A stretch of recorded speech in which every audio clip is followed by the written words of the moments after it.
Good morning.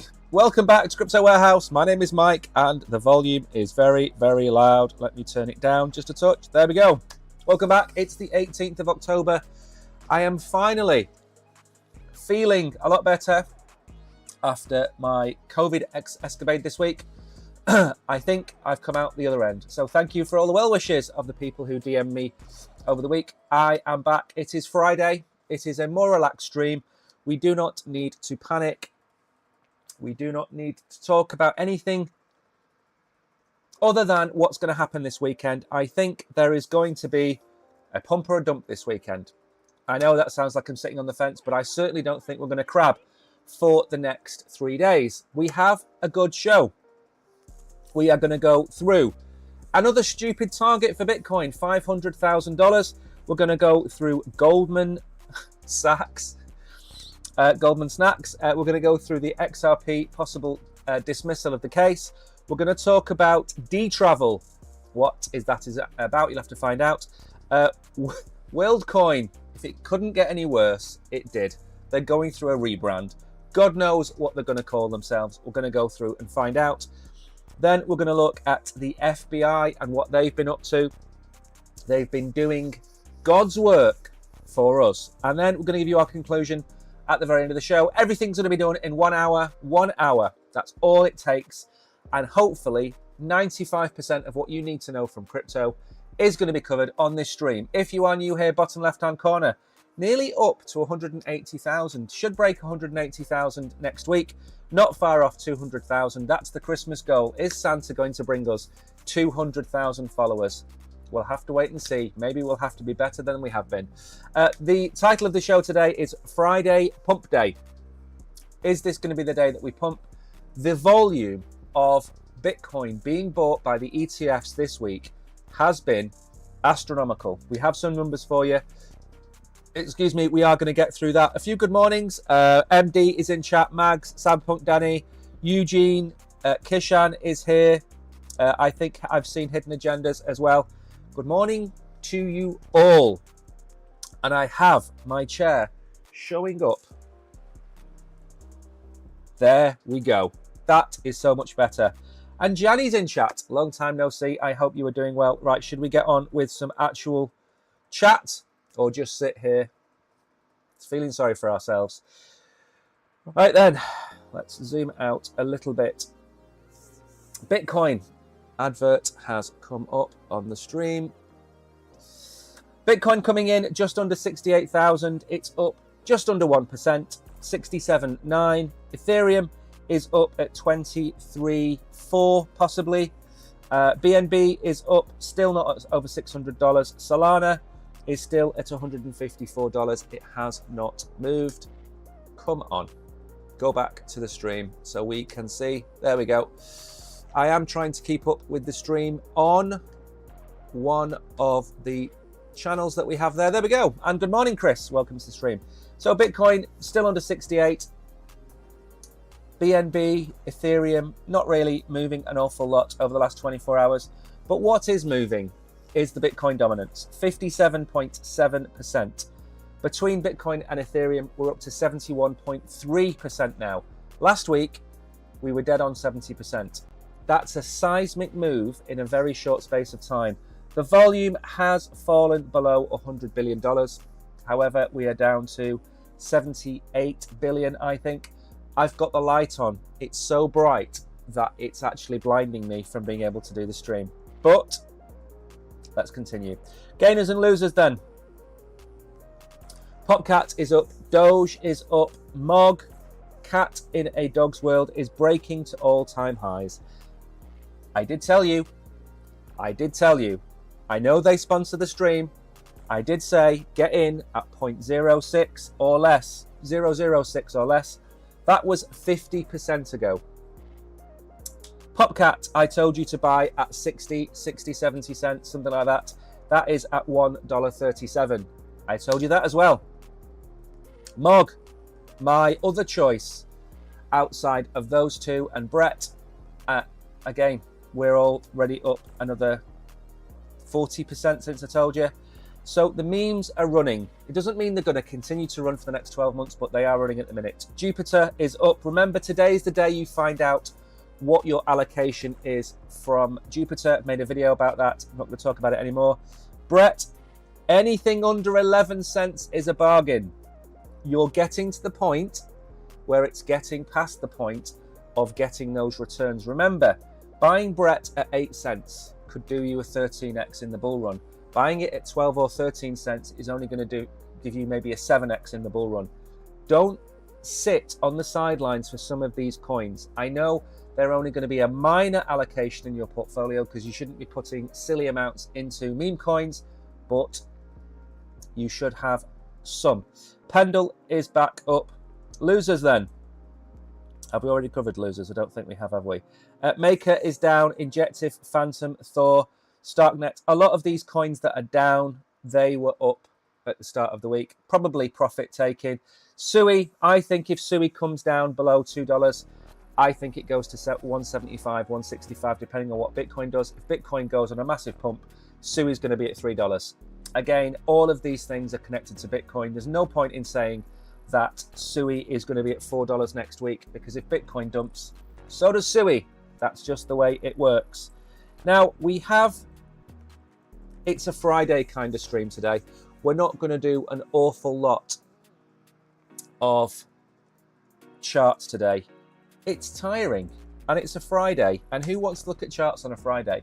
I'd much rather sit here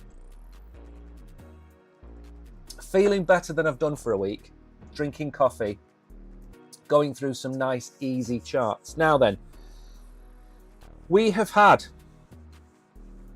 4 cracking days of inflows, okay?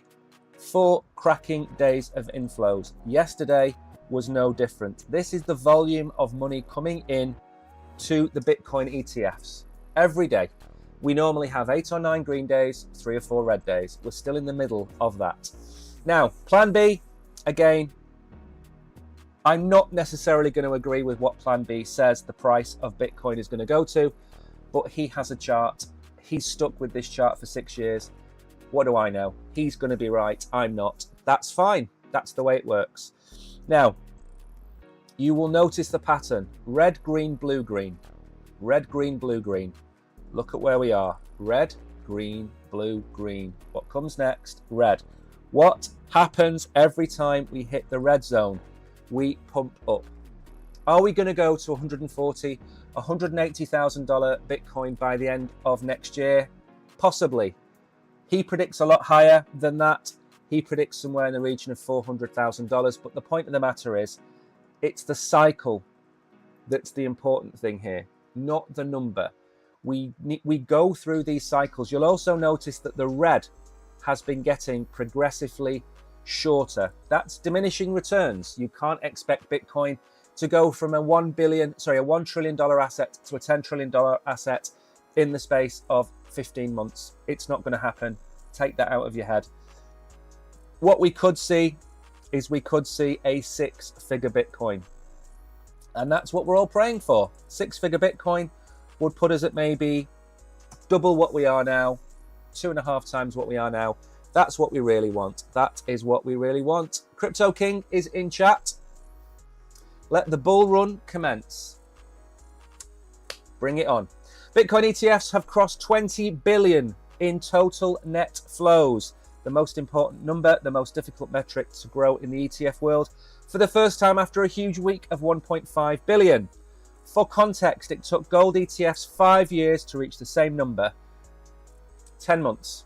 10 months. Now, I know you can go back and say gold did that at a different time, in a different cycle. The dollar was worth more. We get all that. But the point of the matter is, by Halloween, ETFs will hold more Bitcoin than anybody else in the world, including Satoshi. That is the target. That is the goal.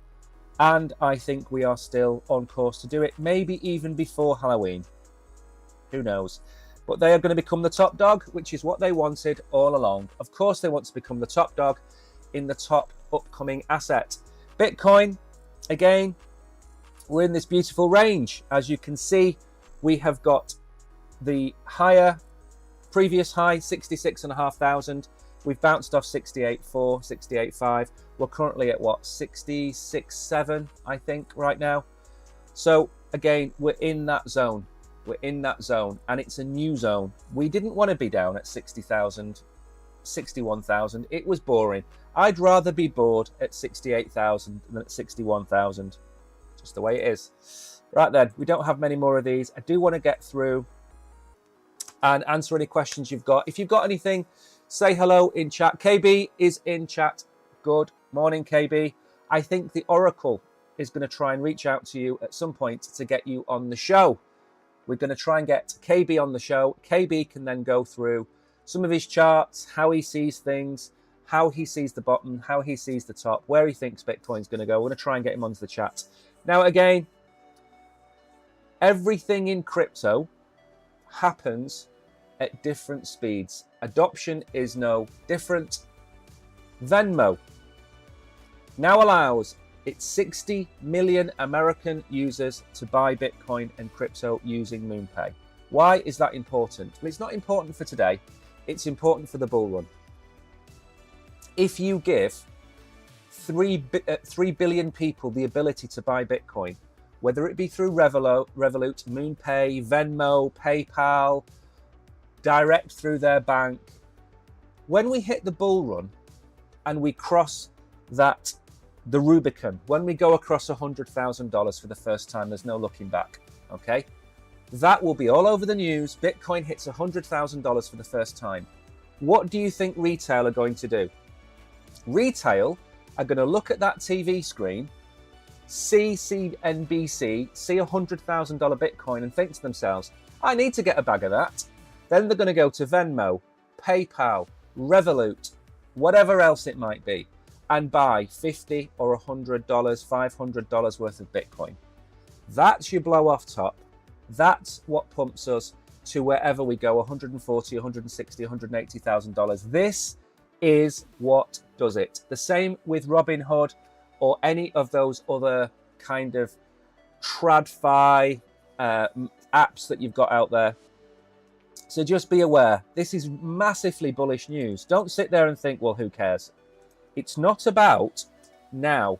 It's about the bull run, and it's about where are we going to get the hundreds of billions of dollars to blow the top off? We get them from the likes of Venmo. That's what's important. Not now, in the future. Now then, I did say, don't fade the cats. Don't fade Mog. Don't fade Popcat. Don't fade Mew. Solana meme coin Mew surpasses the combined 24-hour trading volume of Popcat, Mog, and Michi. Price on the verge of breaking out to new all-time highs. Now, I know something that you don't know, and I can't say what I know. All I'll say is something big's going to happen, and I'm not going to say what it is.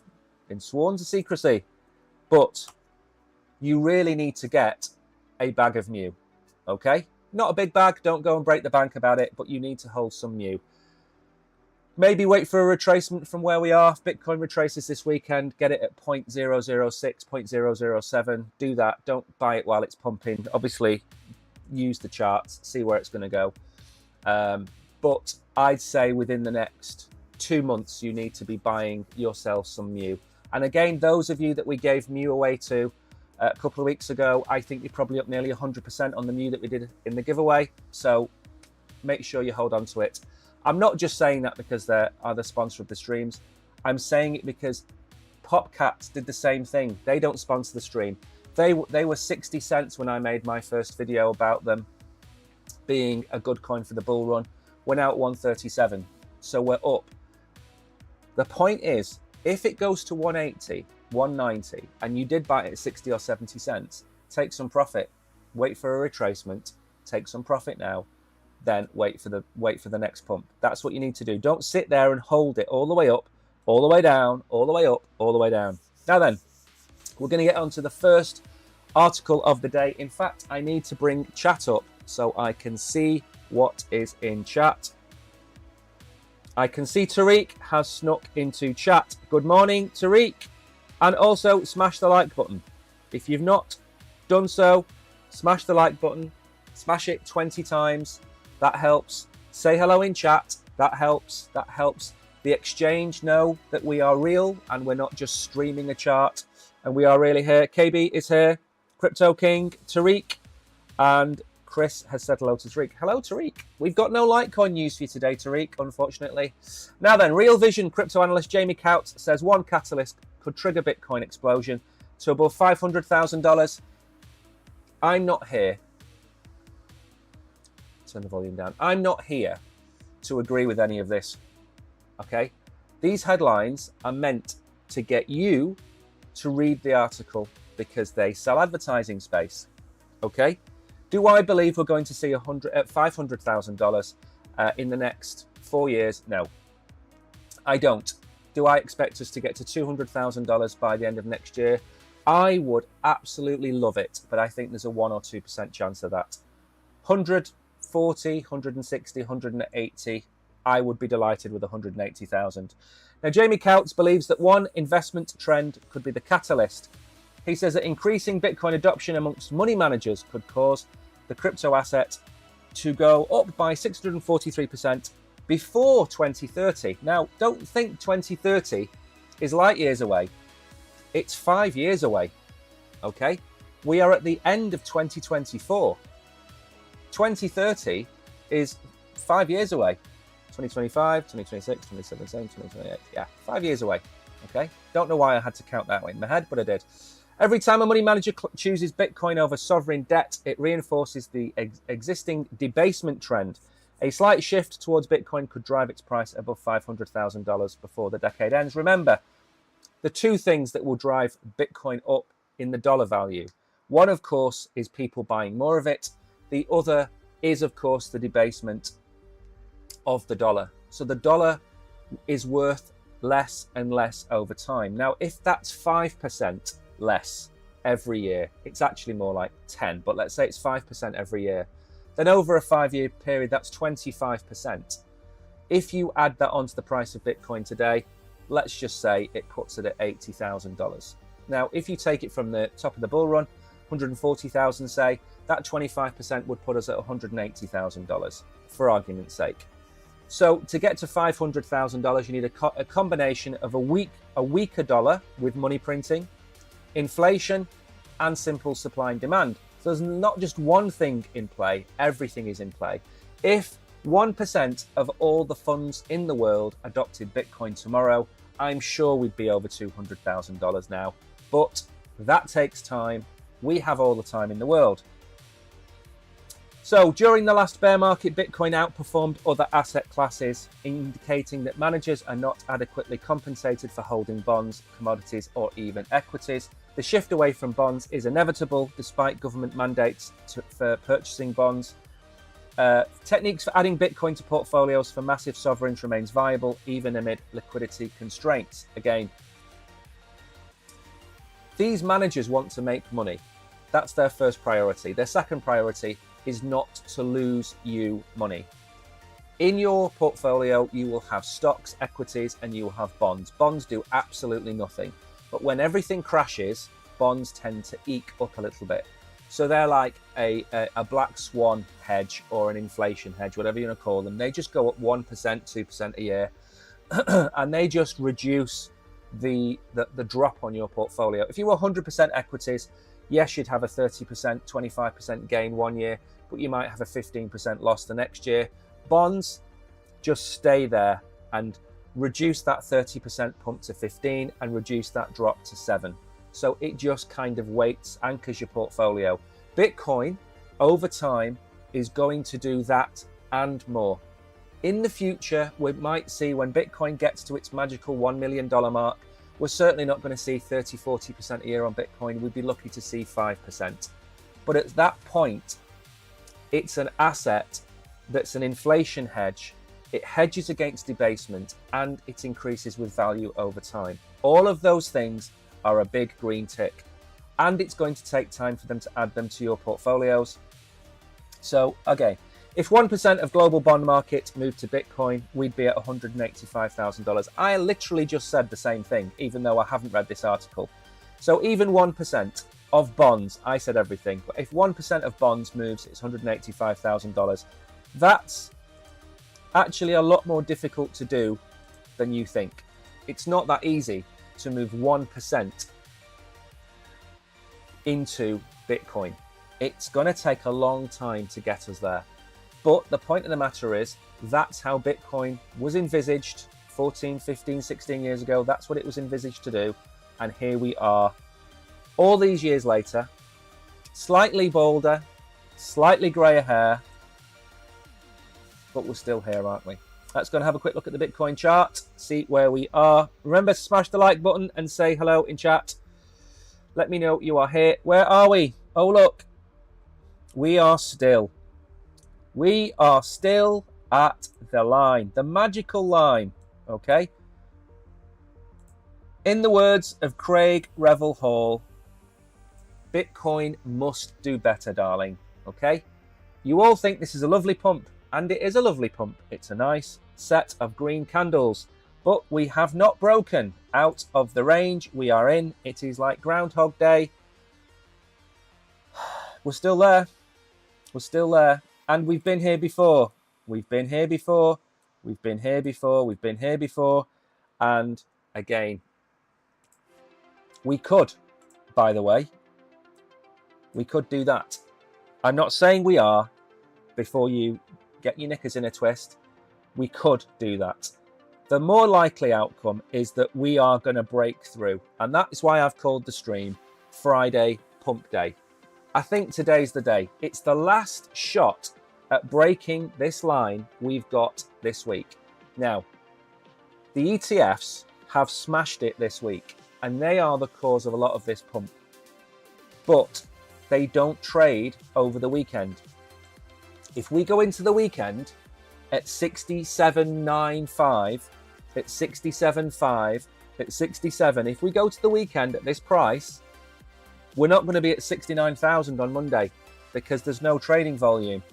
We could be volatile. We could just go absolutely flat. So we're still here. We were here yesterday. We were here the day before. Wednesday, Thursday, Friday. We're still at this line. Now, again, we're not going to break this line easily. This is, you know, the bears. I showed you yesterday. The bears can break your door down and come into your house and steal all your crypto. That's what bears can do. I've said this before. Don't feed the bears. Feeding the bears is giving the bears the opportunity to push us down. Okay? They have a great opportunity this weekend to push us down because, believe it or not, 75% of the trading volume of Bitcoin ETFs is bullish, 25 is bearish, and the net is 50% bullish. So we've got Monday, Tuesday, Wednesday, Thursday, Friday of the bulls trying to get us above these levels, and it's not working. So if we go into a Saturday or Sunday and the bulls walk away from the door, who's left to keep the bears out?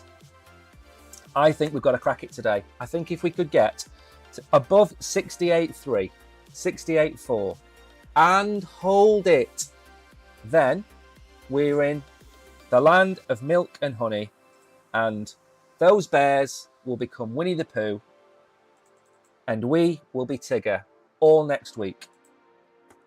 Let's move on then, before I start going off on one about children's stories.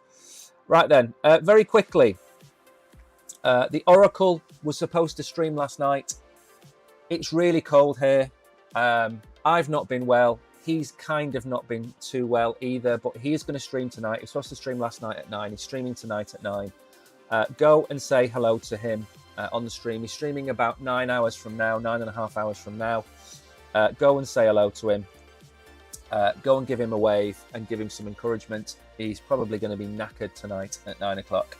So go and say hello. Now then, Goldman Sachs. Goldman Sachs. It rhymes. Come on. It's a Friday. Predicts successive Fed rate cuts of 25 basis points from November until June. November, December, January, February, March, April, May, June. 8 successive Fed cuts. That's incredible. That would bring us down to what? 2.5%? That would be super bullish. I don't think it's going to happen because I think it'll kick inflation back off. But, you know, Goldman Sachs are one of those institutions that are more tied in with the Fed and the President of America than many people think. I'm going to get you into a little secret. The chairman of Goldman Sachs, when he resigns, when he retires from being the chairman of Goldman Sachs, he normally goes and becomes the advisor to the President of America. I believe that's the case, and I believe it is Goldman Sachs that does that. So when they say these things, it's not like Dave down the pub. It's not Dave the Wave in the pub drinking a Benny, okay, who just sits there and says, I reckon they'll cut rates between now and June. I reckon 0.25% a month. No, it's Goldman Sachs, okay? They are letting the cat out of the bag so their investors know what is going to happen. Now, it's not going to be 8 cuts, but if it comes down to 3.25%, 3%, 3.5%, that would be fantastic. The amount of money that would free up, the amount of loaning that the companies can do, the amount of loans that banks can give out, it's a good thing for the economy. But I do think we need to stop and think about what's going to happen to inflation. Because again, that's also going to cut your mortgage. Going from 5% to 3% on your mortgage could be an extra $500 a month in America. And in Europe, an extra 300 or 400 euros a month. And in the UK, an extra 300 or 400 pounds a month. So those cuts, that money that goes into your pocket, what are you going to do with it? You're going to spend it, okay? So end of next year, expect us to have record sales at Christmas. At the end of the year, expect record sales for Valentine's Day the year after, Easter the year after, whatever the celebrations you've got. Expect that kind of pump to the economy. The economy will then expand again.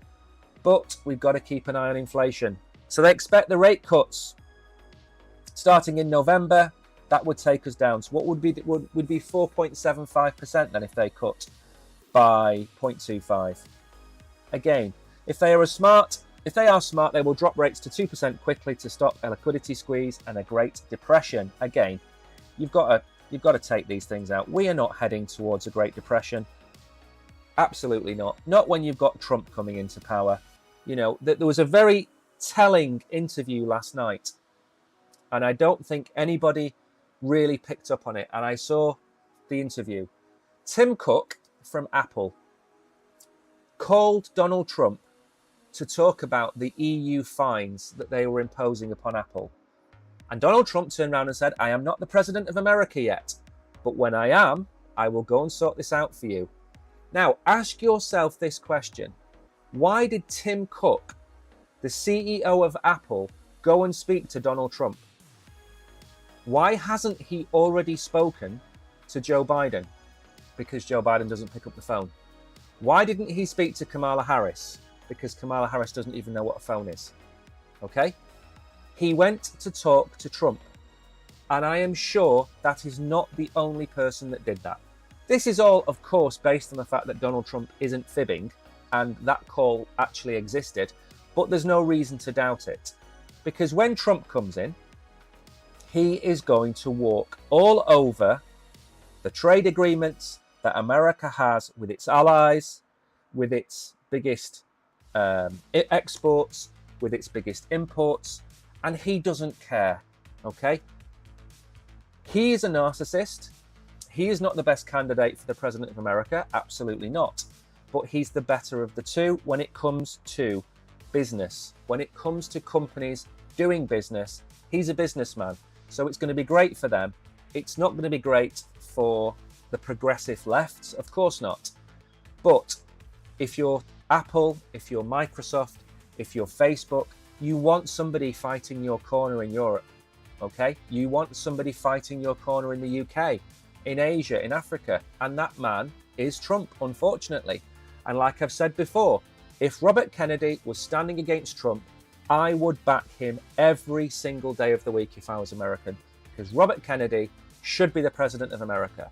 Unfortunately, the Democrats, for whatever crazy reason, have picked Kamala Harris, who has shown in the last 6 weeks she is incapable of putting together a coherent set of plans to get America out of the situation that her own party have put them in over the last 3.5 years. And she can blame Trump all she wants. They've made half of the decisions in the last 8 years. They've made half of the mess. She's got nobody else to blame. Now then, the Ripple SEC case. Now this is an interesting one. I said that the XRP bull run is over if the SEC continue with this prosecution. Why? Because it's going to take another year to get this case through the court. And that takes us to next October or November, the end of the bull run.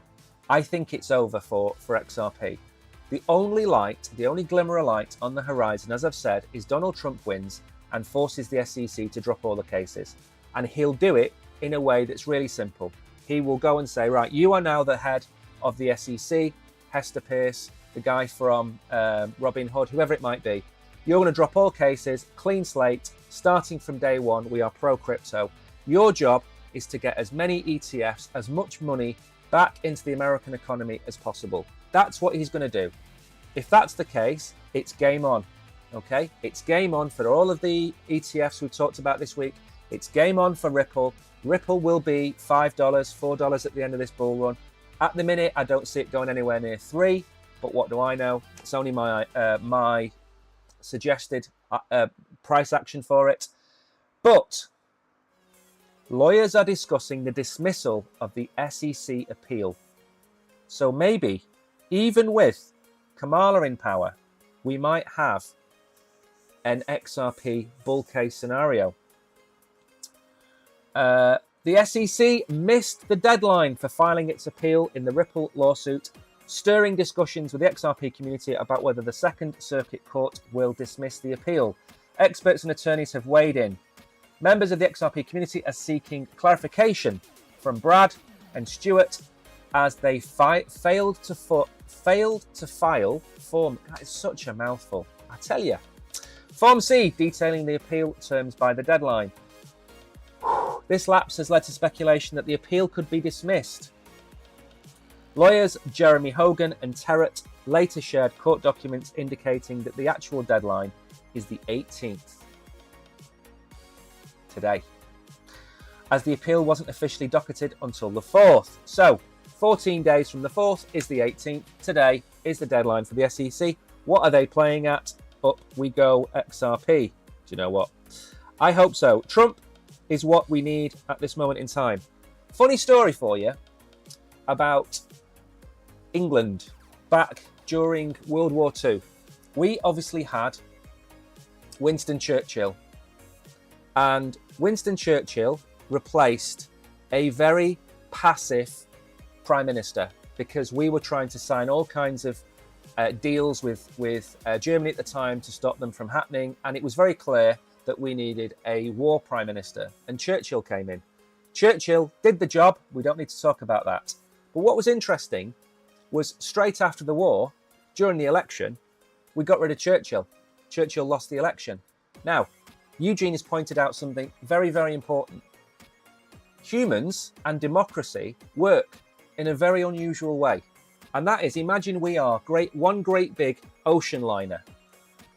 We steer to the left, and then we steer to the right, and then we steer to the left, and then we steer to the right. But the liner, over a long period of time, normally stays somewhere near the centre. And when you go really far to the left, you need to go really far to the right. And there are a plethora of examples of this in history. Look at Germany. Look at what happened in Germany with socialism. Then what happened? Look at the UK. Again, Labour is now in power because we've had so many years of the Conservative government. So the left has come in against the right. Whereas in the rest of Europe, they are now going right-wing, having been left-wing for so long. But each country needs to be taken on the merits of what it needs right now.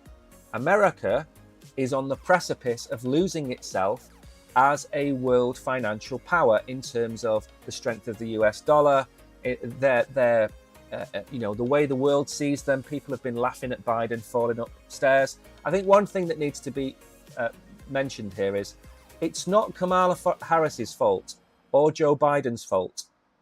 The Democrat Party chose them. They shouldn't have chosen Biden. He was too old. They shouldn't have chosen Kamala Harris. She was the wrong choice. There are plenty of other Democrats who you could have chosen that would have been a better adversary for Donald Trump. But we've had left wing, and it hasn't really worked very well. And that left wing came about as a response to Donald Trump. Now we're going to swing to the right, probably with Donald Trump winning the election. And I'm sure in 4 years' time, when America is back on an even keel, the Democrats will reassess where they are and they'll say, we need somebody like Robert Kennedy. We need somebody articulate. We've been trashed because these sound bites don't work anymore. We need somebody who's actually got a brain to be the president of America and the Democrat leader. And that'll happen. It happened with Labour. Labour lost to the Tories. They had a string of really poor leaders, and Thatcher walked all over them. Tony Blair walked all over the Tories when he was in power because the Tories didn't have a strong leader. Now we have Labour in power. The Tories need a strong leader. And that's just the way it works in politics. It's ebb and flow, ebb and flow. And I think Trump winning is great for XRP. I think it's great for the American economy. And I think we've come out the end of inflation and, you know, Trump's going to claim glory. And that's the other problem as well. The pandemic caused inflation because the money was printed. It wasn't caused by Eastern Europe, wasn't caused by the Middle East. It was caused by printing money. Long and short of it, that's the reason. We've now washed all of that money through the economy. Everything is now 25, 30% more expensive than it was because there's so much more money swirling around in the economy. And now Trump needs to come in and stimulate the economy. So he is a man at the right time in the right place. Now we're going to switch a gear to talk about our good friends who we've not mentioned on here forever. And that is Fetch AI. And it's not Fetch AI anymore. It's ASI, which is Artificial Super Intelligence. And decentralized vacation rental platform dTravel has joined the Fetch AI network. And this is what we're probably going to see over the course of the next year.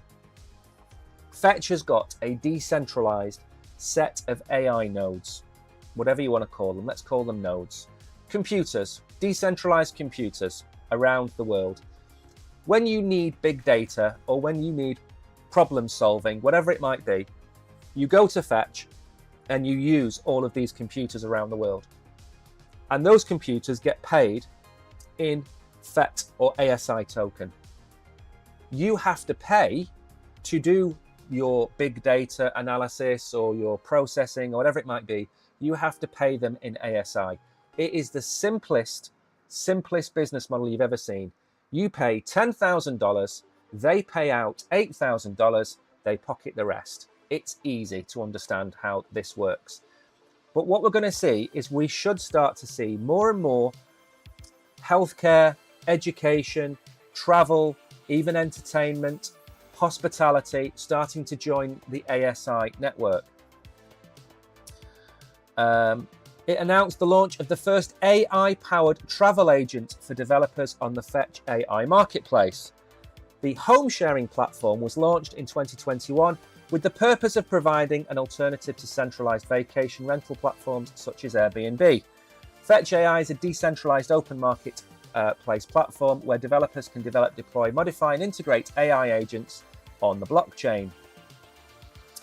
So the rental discovery agent was now available for all developers. Very good, very nice. Peter Bush, chairman of the foundation, called it a significant step towards a more efficient, intelligent, and user-centric travel system. The issue is with travel is it's been abused, and when you have a few very dominant players in the market, Ticketmaster is the same when it comes to ticketing for festivals and events. When you've got Airbnb, when you've got all of the different travel hotel websites, they're all basically, I don't want to use the word cartel, but they're a closed group. They can do what they want. They can charge you $5 here, $3 here, $8 here. Suddenly you're paying $25 to book a $200 room for the night. And it's gone so far down the profiteering angle that when something like AI comes along, you're not necessarily being given the best hotel. You're being given the hotel that makes them the most profit. The hotel loses out. The hotel can't do offers through these systems. I've done a couple of videos about hospitality and hotels and crypto a few weeks ago, so I know a little bit about it. And when you bring in AI, these hotels can offer their loyalty programs. They can offer their 3 for 2, 3 nights for 2 stays, free meals thrown in. They can offer all of that through AI. And what AI should be able to do is say, right, I want to go to Barcelona for 3 nights, all inclusive. I'd like some drinks and things like that. And the AI system will go and look at all the special offers, look at all the discounts, and give you the most viable options for you based on what you want. That's how it should have worked all along. We shouldn't need this for it to work, but we do because there's too many people making money. The 2 people involved in this transaction are the individual or the family and the hotel. And the middleman should stay out of the way and provide the service for a small percentage, but that's not how it's worked. Ticketmaster is the same with its dynamic ticket pricing, where it charges you $15 or $20 to book a $50 or a $100 ticket. It's outrageous. So again, it enables end-to-end solutions for travel and accommodation. It could lead to lower costs for renters and property owners. It's all how the future is going. Cynthia Huang, CEO, has said the entire travel industry can benefit hugely from AI. Again, don't forget, this isn't just about saving you money. It's also about saving hotels money. Because at the end of the day, the hotels probably have to pay 30 or 40% commission on every book. I think we are back. Are we back? We are back. Sorry about that. From time to time, we glitch a little bit.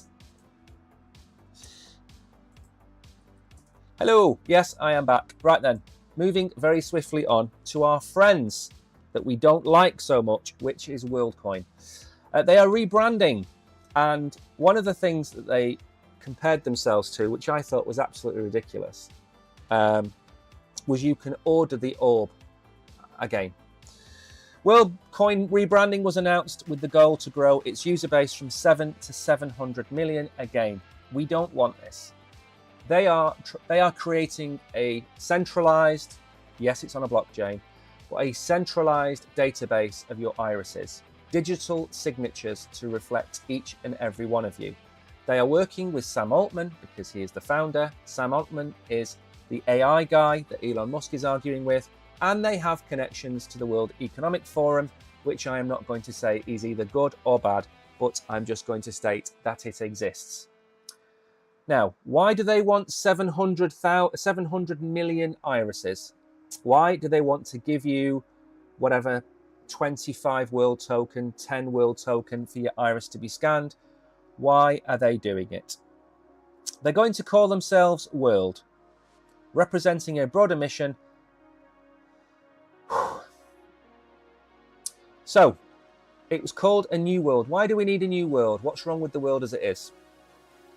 Major updates to the global initiative, which is expecting to increasingly sort out humans from bots in an AI-powered world, were presented by Tools for Humanity CEO Alex Blania and OpenAI CEO Sam Altman. The new vision of World is focused on expanding its identity technologies from the current base of 7 million to 700 million. Now, don't forget, this is all good if it was a charity and nobody was making any money out of it. But OpenAI was a charity, and then Sam Altman turned it into a business and gave himself 25% share of that business worth about $7 billion. So let's not for 1 minute believe that this is a charitable event or they are doing it for the good of humanity. They are not. They are doing it for the good of their pockets, OpenAI and the World Economic Forum. The orb scans your iris and then stores that information, okay? When has it ever gone wrong where information stored has been stolen? When has that ever happened? Okay, I'll ask another question. When has that never happened? So they're rebranding to World. Again, I am never going to do TA. We are never going to do TA on World token. It is not anything I think we should be looking at whatsoever. We've got plenty of time left probably because I've missed out so many charts from the stream. It is very bad. It is very bad.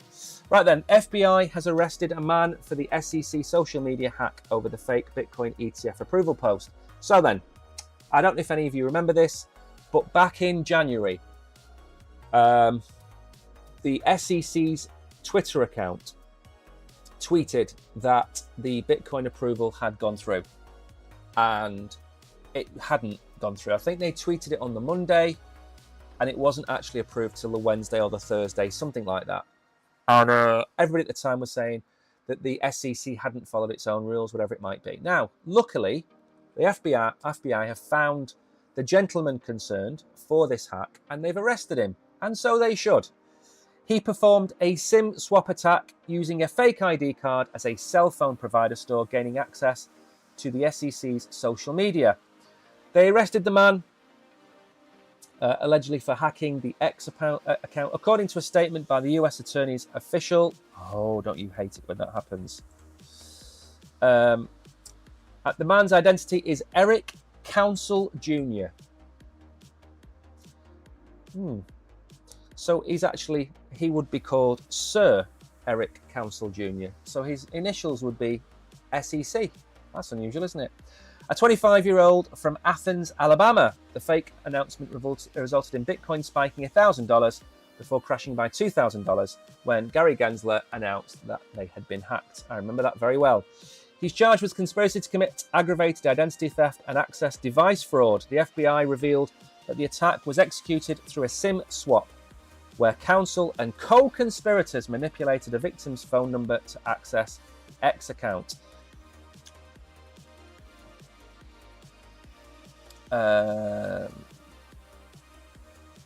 After posting the fraudulent message, counsel received payment in Bitcoin for his role and quickly returned the equipment used in the attack.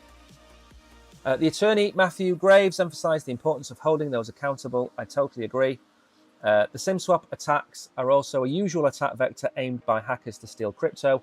This is a really big thing in America, and it involves...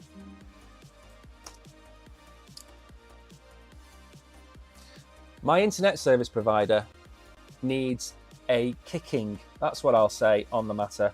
Right then, so as I was saying, in that hardware wallet, are we back? I think we are back. Yep. YouTube health is good. Fine. Okay. So in that hack, somebody posted something on BitBoy's account. $600,000 was stolen in the few hours that it was up on his account. It was really bad. Nothing he could do. Absolutely nothing he could do. It's a SIM swap attack. Now, what the live stream we did a week last Wednesday was aimed at trying to solve some of those problems. And one of them is very clearly, you need to make sure that all of the security options on your exchange are set. That means your anti-phishing code, your Google two-factor authentication. You need to have your, obviously the mobile SMS is the issue here, but you need to make sure that you maybe have a trading password installed on your account. You need to make sure all of these things are done, because if you don't, and there is a SIM swap attack on you, and you've got all of these other security measures in place, it shouldn't affect you. You'll still get your Twitter account hacked, potentially. But remember, it only gives them access to your mobile phone. It doesn't, to your mobile phone number. It doesn't give them access to your email address unless they try and reset it. It doesn't give them access to your exchange necessarily. So it's when you only implement half of your changes that it causes a problem. So we are back. Now we have plenty of time to spare. So because we've got plenty of time to spare, we've got 9 minutes. And I didn't want to get through the stream in less than an hour today. I wanted to try and keep it a bit more light-hearted. Didn't want to throw charts at you every 5 minutes. But now we've got here, I'm going to go and look at some charts here. And the first one I want to look at is Solana. I didn't think we'd get to this stage, by the way, where we had time, but we are. So I want to go and look at Solana for you because there's something very interesting on the Solana chart. And that is we found resistance, okay? And a lot of you, obviously, Bitcoin has moved, Solana's moved. Sol hasn't. Sol hasn't really moved. In fact, we broke down from this channel that we were in all the way back, same one, October, September, and we've broke down. And what we've done is we've entered a range. Now, you'll know this range because, let's get rid of some of these lines out of here. There's way too many lines. We've been in this range for probably March again, same as Bitcoin. Now, whereas Bitcoin has been shooting up, shooting down, shooting up, we've seen this kind of slow descent in the Solana price. Now, considering all of the bullish news that we've had about Solana being the next ETF, we keep finding resistance here and here and here and here, putting in lower highs, the same as Bitcoin's done. But we are down at the top of the bull market support band. Last time we did this, we failed to hold it and we came crashing down. When you come through these things, you've got to remember, this is the 1st of October, this is the 15th, so 2 weeks we go down. If we come down again, and we come down to 136, which I don't think is going to happen, that's an incredible place to buy, okay?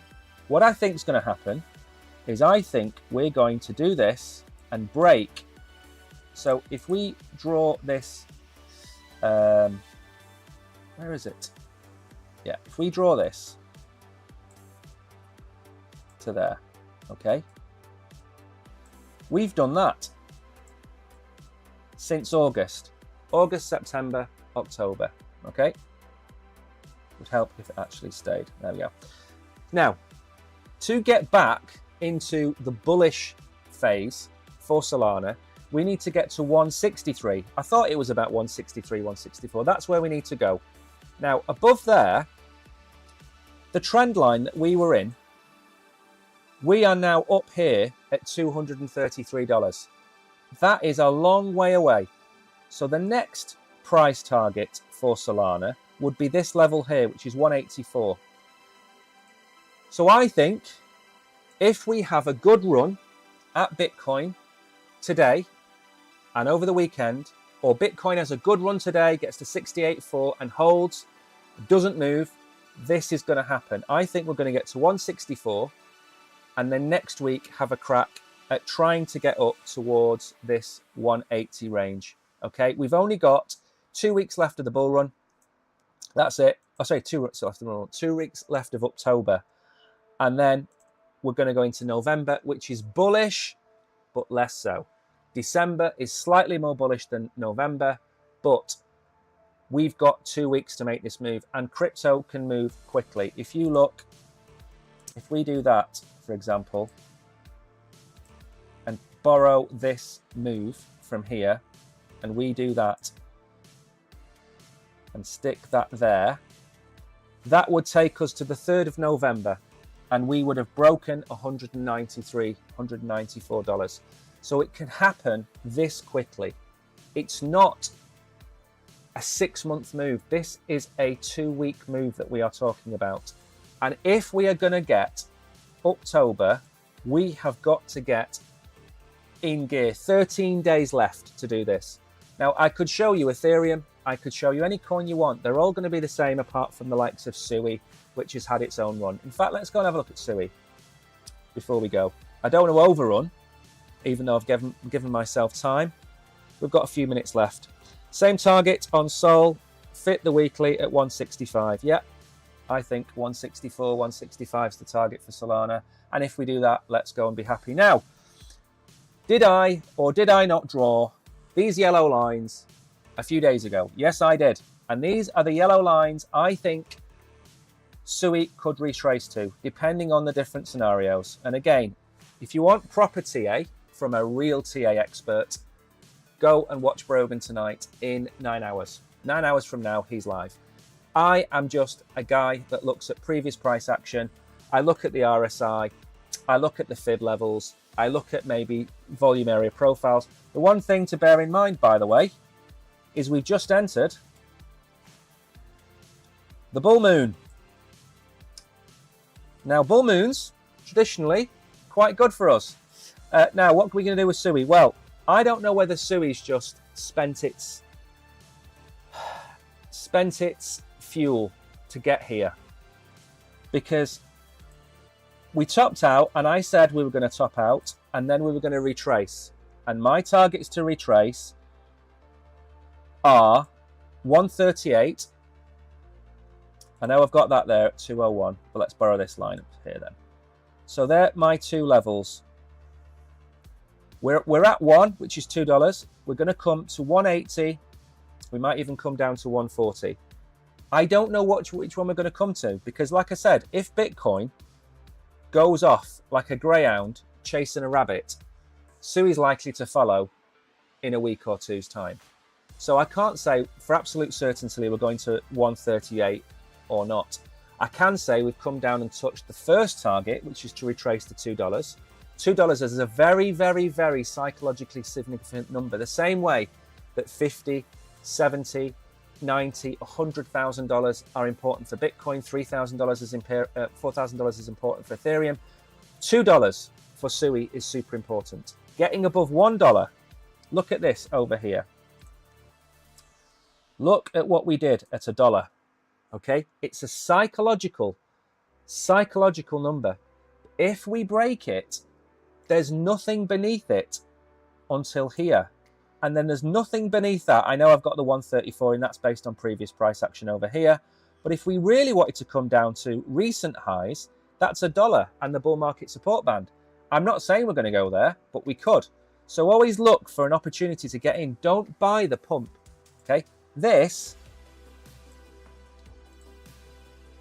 mouse needs a kick. This run, okay, is only good if you bought there, which is at $1. Right? That's the only place to buy that run.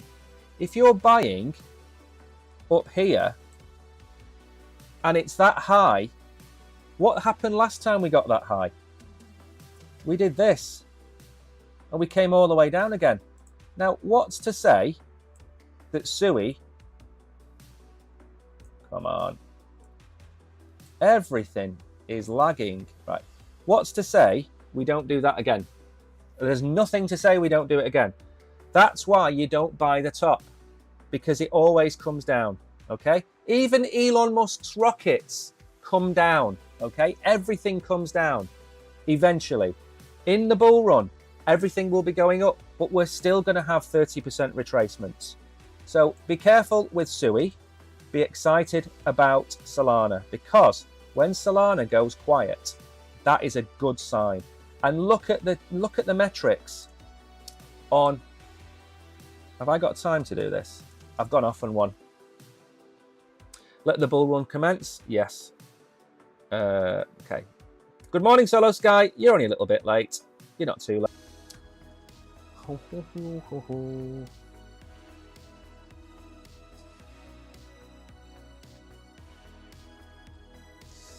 Right, let's go and have a lie down and a rest, because I am really tired now.